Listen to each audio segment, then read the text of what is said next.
সুপ্রিয় শিক্ষার্থীবৃন্দ, আজকে আমরা পড়াবো এসএসসির হায়ার ম্যাথের বীজগণিতিক অধ্যায়ের আংশিক ভগ্নাংশের। এটাকে আমরা করব কভার আপ রুলের সাহায্যে, খুব সহজেই করব। অঙ্কগুলো যদি আমরা সাধারণ নিয়মে করতে যাই তাহলে একটু বড় হয়ে যায়। সেক্ষেত্রে আমরা কভার আপ নিয়মের সাহায্যে খুব সহজে অঙ্কগুলো অ্যান্সার বের করতে পারবো। সেক্ষেত্রে আমরা কী করব, এখানে নিচে যে উৎপাদকগুলো দেওয়া থাকবে, যে কয়টি উৎপাদক থাকবে আমরা সেই কয়টি উৎপাদককে আমরা ধরে নেব। যেমন a divided x minus 3 plus b divided x minus 4। এটা হলো আমাদের আংশিক ভগ্নাংশের ক্ষেত্রে আমাদের কী করতে হবে, যেহেতুগুলো উৎপাদক থাকবে সেই উৎপাদকগুলোকে আমাদের এইভাবে ধরে নিতে হবে। সেক্ষেত্রে আমরা কী করবো, এখন a এবং b এর মানটা বের করতে হবে। সেটা যদি বের করতে সাধারণ নিয়মে তাহলে কী করতে হবে, এই হরটা দিয়ে সবগুলোকে গুণ করতে হবে। আমরা কভার আপ রুলের সাহায্যে কী করব, প্রত্যেকটা মান আলাদাভাবে বের করার ক্ষেত্রে যখন আমরা এর মানটা বের করবো, এর যে হরটা আছে সেই হরটা কত, এক্স এর মান কত বসালে সেই হরটা শূন্য হয়, x মাইনাস 3, তাহলে x এর মান 3 বসালে তাহলে কী হবে, এই মানটা কী হয়ে যাবে, 0 হয়ে যাবে। সেক্ষেত্রে আমাদের এই সম্পূর্ণ যে মানটা আছে, সম্পূর্ণ যে ফাংশনটা আছে, সেখানে x মাইনাস 3 ব্যতীত বাকি যে মানগুলো আছে সেখানে কী করতে হবে, x এর পরিবর্তে 3 বসিয়ে দিব। তাহলে যদি আমরা x এর পরিবর্তে 3 বসিয়ে দিই তাহলে উপরে থাকে x প্লাস 2, তাহলে 3 প্লাস 2 থাকে x মাইনাস 4, তাহলে 3 মাইনাস 4, তাহলে কী হবে 5 minus 1 is equal to minus 5। তাহলে আমরা এর মানটা পেয়ে গেলাম, এর মানটা হবে কত, minus 5, minus 5 divided x minus 3। তারপর যদি আমরা বি এর মানটা বের করি তাহলে একইভাবে বি এর নিচে কি আছে, এক্স মাইনাস 4, তাহলে এক্স মাইনাস 4, তাহলে আমাদের এই এক্স মাইনাস 4টা 0 হবে কত হলে, এক্স এর মান 4 হলে। তাহলে আমাদের এই সম্পূর্ণ ভগ্নাংশে এই এক্স মাইনাস 4 ব্যতীত যেটুকু থাকবে সেটুকুর মধ্যে কী করতে হবে, আমাদের এক্স এর মানটা 4 বসিয়ে দিতে হবে। তাহলে এক্স এর মান যদি আমরা 4 বসিয়ে দিই তাহলে দেখি কী হয়, 4 প্লাস 2 ডিভাইডেড 4 মাইনাস 3, তাহলে 6 ডিভাইডেড 1 ইজ ইকুয়াল টু 6। তাহলে বি এর মানটা আমরা পেয়ে গেলাম হলো 6 ডিভাইডেড এক্স মাইনাস 4, এটাই অ্যান্সার। এভাবে খুব সহজে কভার আপ রুলের সাহায্যে কী করা যায়, আংশিক ভগ্নাংশ নির্ণয় করা যায়। আমরা আরেকটি অঙ্ক দেখি।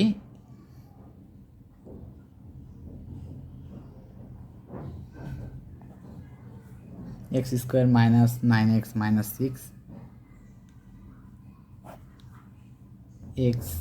X minus 2 x plus 3। তাহলে দেখো এটাকে আমরা কি, নিচে উৎপাদক আছে কয়টা, আমাদের নিচে উৎপাদক আছে 3টা, তাহলে আমরা কী করি 3টা ধরে নিব। a divided x, b divided দ্বিতীয় উৎপাদক x minus 2 plus c divided তৃতীয় উৎপাদক হলো এক্স প্লাস 3। আমরা একটা একটা করে যাব।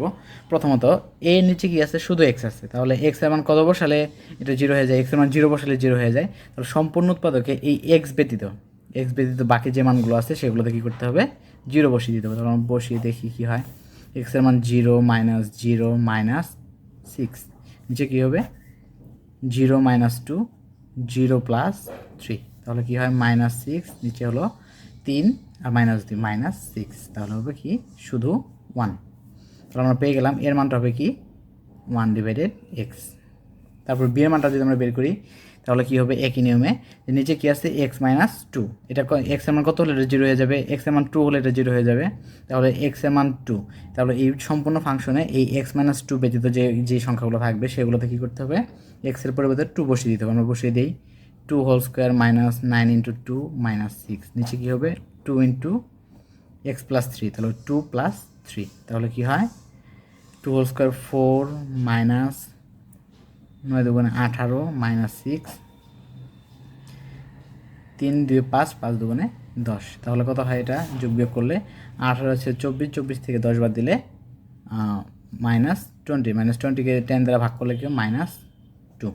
তাহলে আমাদের বি এর মানটা পেয়ে গেলাম কত, minus 2 plus minus 2 divided x minus 2 plus c এর মানটা বের করবো কীভাবে, তাহলে এই সি এর নিচে যে হরটা আছে সেই হরটার মধ্যে কত বসে, এক্স এর মান কত বসালে 0 হয়ে যায়, এক্স এর মান মাইনাস 3 বসাইতে হবে, কারণ কি এটা প্লাস 3 আছে, মাইনাস 3 বসালে 0 হয়ে যাবে। তাহলে সম্পূর্ণ ফাংশনেতে আমরা কী করবো, এই এক্স প্লাস 3 ব্যতীত যে মানগুলো আছে সেখানে আমরা কী করবো, মাইনাস 3 বসিয়ে দিব। তাহলে মাইনাস 3 যদি আমরা বসিয়ে দিই তাহলে কী হবে, এক্সের পরিবর্তে minus 3 whole square minus 9 into minus 3 minus 6 divided এক্সের জায়গায় কী বসবে, মাইনাস 3, তারপরে কী আছে এক্স মাইনাস 2, এক্সের জায়গায় মাইনাস 3 মাইনাস 2, তাহলে হিসাব করলে কী হয়, এটা মাইনাস 3 হোল স্কোয়ার করলে 3 3 9 মাইনাস মাইনাসে প্লাস 3 27 মাইনাস 6, এখানে কী হয় মাইনাস 3 মাইনাস 2 মাইনাস 5 মাইনাস মাইনাসে প্লাস, তাহলে 3 5 15, তাহলে এটা কী হবে 27 আর 9 36 থেকে 6 বাদ দিলে